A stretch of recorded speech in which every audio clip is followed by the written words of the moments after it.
दोस्तों, जय हिंद। स्वागत है आपका ज्ञान की विपाशा चैनल पर। अगर आपने अभी तक चैनल को सब्सक्राइब नहीं किया है तो जल्दी से चैनल को सब्सक्राइब कर लें और बेल आइकन को भी प्रेस कर लें ताकि चैनल से संबंधित सभी प्रकार की अपडेट्स आपको मिलती रहें।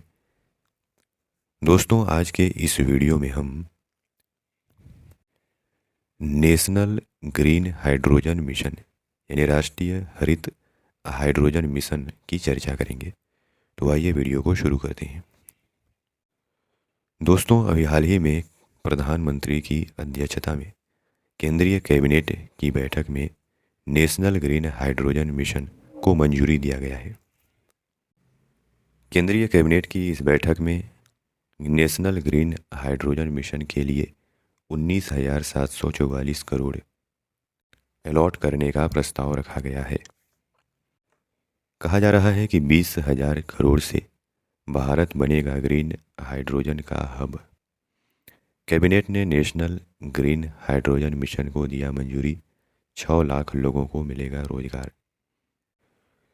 दोस्तों, प्रधानमंत्री नरेंद्र मोदी ने 15 अगस्त 2021 को स्वतंत्रता दिवस के अवसर पर लाल किले के प्राचीर से देश के नाम अपने संबोधन के दौरान नेशनल ग्रीन हाइड्रोजन मिशन का घोषणा किया था। सरकार ने अब इसके लिए अंतिम रूप से 19,744 करोड़ के प्रस्ताव को हरी झंडी दिखाई है।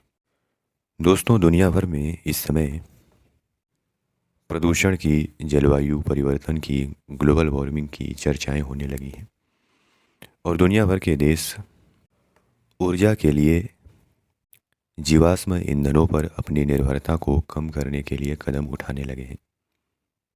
और भारत के प्रधानमंत्री ने तो 2070 तक भारत को नेट जीरो का लक्ष्य हासिल करने का घोषणा भी ग्लासगो में COP26 के सम्मेलन में कर दिया है। तो 2070 तक नेट जीरो का लक्ष्य अगर पाना है तो ग्रीन हाइड्रोजन, हरित हाइड्रोजन के उत्पादन को बढ़ाना होगा। तभी हम 2070 तक में नेट जीरो का लक्ष्य हासिल करने में सफल हो सकते हैं। भारत को ग्रीन हाइड्रोजन का वैश्विक हब बनाने के उद्देश्य से केंद्र सरकार ने नेशनल ग्रीन हाइड्रोजन मिशन को लागू करने का फैसला किया है। प्रधानमंत्री नरेंद्र मोदी की अध्यक्षता में बुधवार को हुई बैठक में इस संबंध में 19,744 करोड़ के एक प्रस्ताव को हरी झंडी दिखाई गई है। यह मिशन रिफाइनिंग, स्टील, सीमेंट, लौह अयस्क, जहाजरानी, आवागमन जैसे सेक्टरों में प्रदूषण फैलाने वाली मौजूदा गैसों के इस्तेमाल की जगह ग्रीन हाइड्रोजन के उपयोग की राह सुलभ कराएगा। सरकार का यह भी मानना है कि इससे ग्रीन हाइड्रोजन सेक्टर में कुल 8 लाख करोड़ रुपए के निवेश का रास्ता खुलेगा और 6 लाख नई नौकरियां ईजाद होंगी। नेशनल ग्रीन हाइड्रोजन मिशन के तहत कुछ लक्ष्य भी तय किए गए हैं।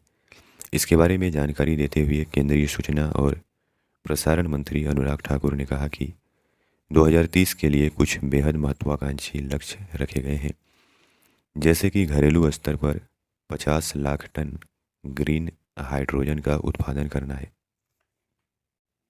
इसके लिए 8 लाख करोड़ रुपए के निवेश की दरकरार होगी और इसका फायदा यह होगा कि भारत 1 लाख करोड़ के कम ईंधन का आयात करेगा और इसके साथ ही औद्योगिक सेक्टर से 50 लाख टन कम कार्बन एमिशन होगा।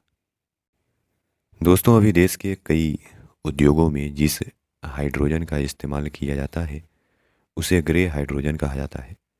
इसमें इलेक्ट्रोलिसिस की भूमिका अहम होती है, लेकिन इस मिशन में रिन्यूएबल सेक्टर से हासिल की हुई बिजली का इस्तेमाल हाइड्रोजन बनाने में किया जाएगा।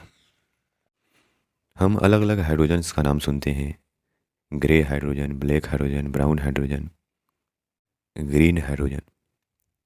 यानी इन सब का जो नाम का वर्गीकरण हुआ है वो इनको तैयार करने में उपयोग की गई ऊर्जा के प्रकार के ऊपर निर्भर करता है।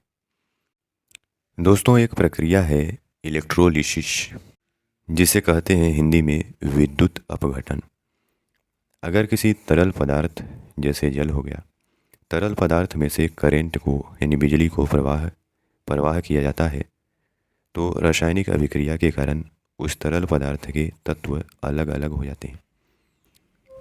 जैसे पानी में हाइड्रोजन और ऑक्सीजन पाया जाता है, तो जब इसमें इलेक्ट्रोलिसिस की प्रक्रिया की जाती है तो हाइड्रोजन अलग हो जाता है, और यही हाइड्रोजन कई चीज़ों के लिए ऊर्जा का काम कर सकती है।